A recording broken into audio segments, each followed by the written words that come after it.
1-2 दिवसापूर्वी वन विभागाने एक कारवाई केलेली आहे. त्यामध्ये अनेक जे साहित्य आहेत शिकारीचे ते जप्त करण्यात आले आहेत.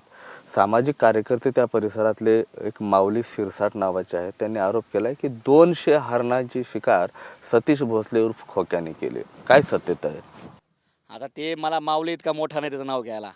हे किती लायकीचे आहेत हे मला चांगलं माहिती आहे. त्याला म्हणा तुला 200 हरणाची शिकार केली मी माहिती होती. मग त्यावेळेस कंप्लेंट द्यायची ना तू. साहेब 200 हरणं मारणं म्हणजे जोक समजता सांगता बरं सांगता का जोक आहे का 200 हरणं मारणं म्हणजे मी माणूस आहे ना. तुम्ही ती शहानिशा करा ना.